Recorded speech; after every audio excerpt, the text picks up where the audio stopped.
Hi, it's Alan Garrett of After Comics, and today I'd like to show my Avengers 1 through 100. And of course, the most important thing is to tell the story of how some of these were acquired back in the year 1986. So, in September of that year, I had taken a job as the morning man on a radio station that served the tri state area of New York, New Jersey, and Pennsylvania. Now, this was quite a shock to me because I had spent 2 years working at a radio station doing nights. And I'd walk in the door at 6 o'clock at night and walk out the door at 1 o'clock in the morning. And I was a nighttime guy and I loved it. Would sleep in till, oh gosh, I don't know, 2, 3 o'clock in the afternoon and start it all over again. Did that Monday through Saturday. Well, it was time for a change. It was time to make some more money and time to move on.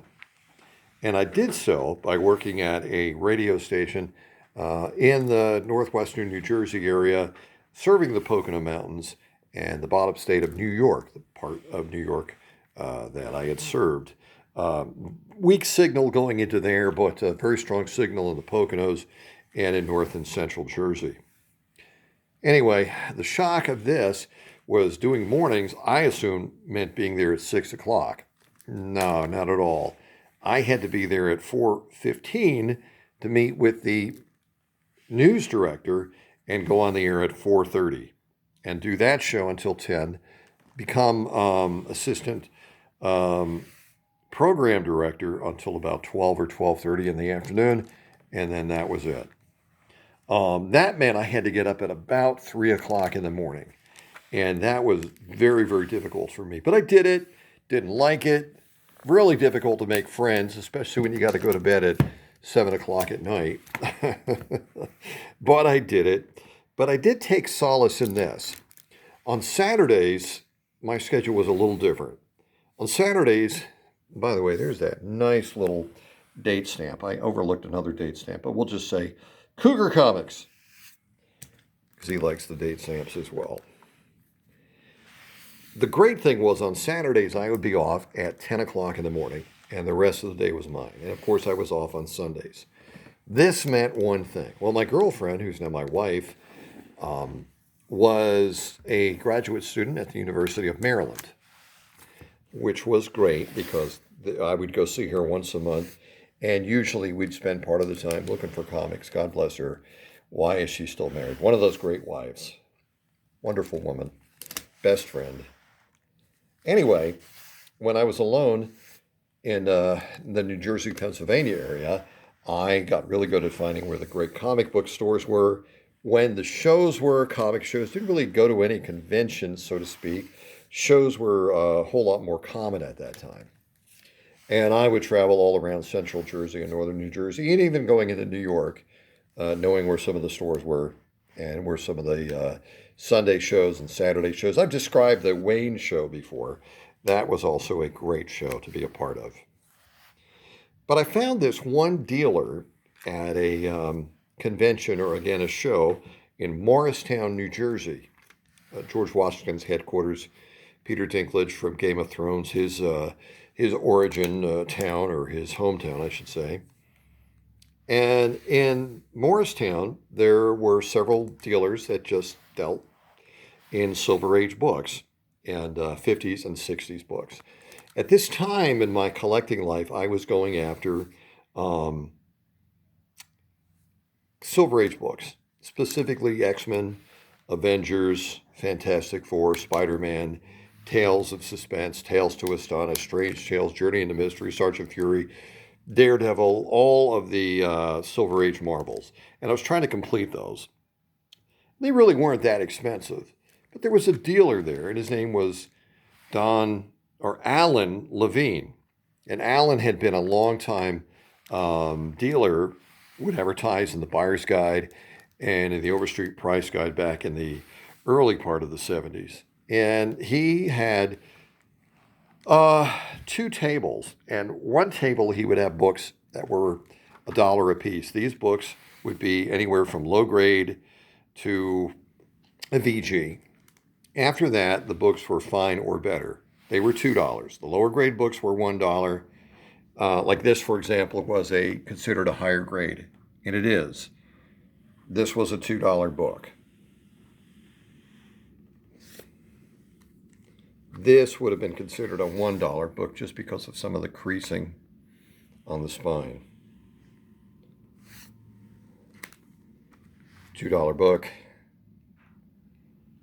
And some of the $1 books also had defects, like he would let me know that there were 3 notebook prongs cut out of it for kids to sneak them into school, and they would be 50 cents. He usually would cut those down because he just wanted to get rid of them. And I have to admit, I at one point had a lot of those books because being a completist, you just wanted to put the sets together. You wanted to put the runs together.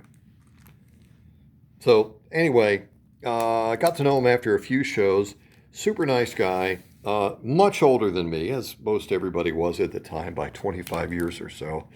And a lot of the older dealers that were collecting in the 40s and 50s, which I was always fascinated by. And a lot of these guys considered the 70s as just junk books.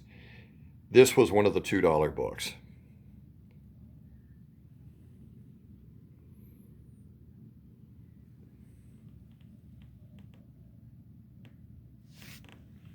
This was also considered a $2 book.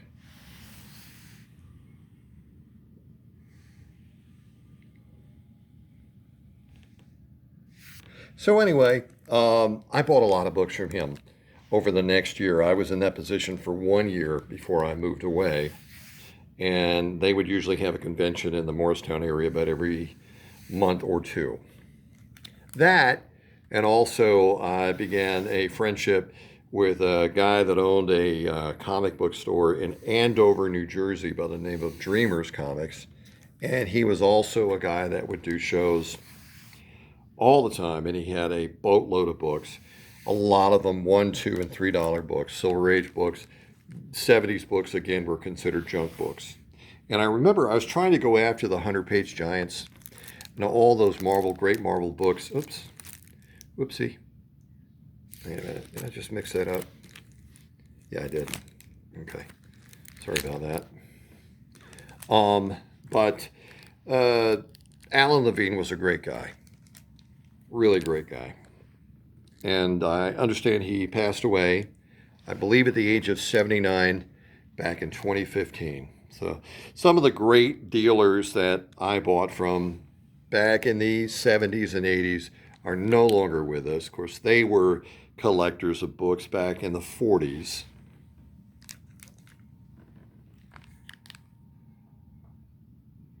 We're looking at a run of Avengers comics from 1 to 100. Some of these books were Ed Kalb books. Ed Kalb was a dealer in Mesa, Arizona back in the 80s. He's still alive. He still sells books. And I won't say that I had a good friendship with him. He was always nice, very professional, but he was a little bit more expensive. His books were $3 and $4 a piece. I'm trying to rattle through these as quick as I can at this point. Let's move this out of the way. We'll maneuver some of these over here a bit. Now we're into the 15-cent books.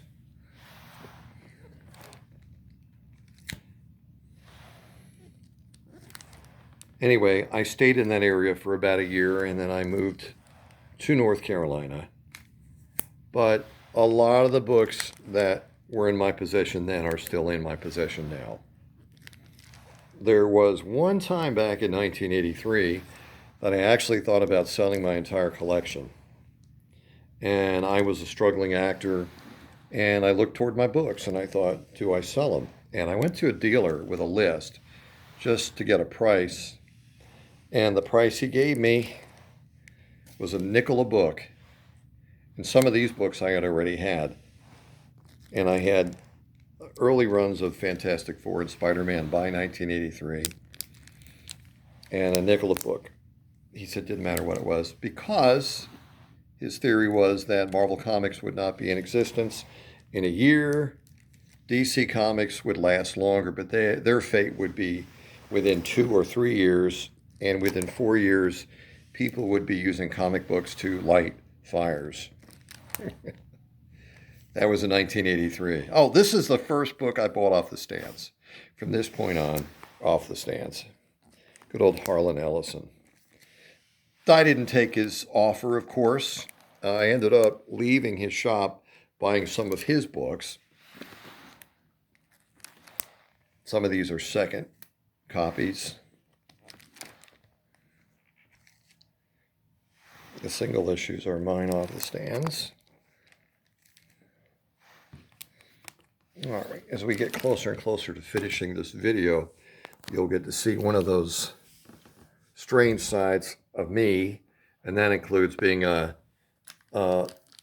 multi-book collector. This is a run that I buy because I loved when Marvel went to 25 cents in November of 1971, and my Uncle Bill, I told this story a long time ago, took me to a store in Toms River, New Jersey, and bought me a whole bunch of these books. This was Labor Day of 1971, and so this book and these books mean so much to me that whenever I saw them, in whatever condition, I would buy them. Not as much with the other 20-cent books, which Marvel took a turn to back in December of 71, but still, those are important to me too, and there's a little bit of a sickness with buying multi-issues. I just like them, like having them. I think it's the idea of recreating the feeling of walking into a paper store, and of course the paper store would have multiple copies. And as a kid, you really couldn't pick up more than one, sometimes two at a time. Later on, when they were still cheap, you'd pick them up. Well, that's the end of our run. I'm going to stop right there and say thank you so much for watching and listening.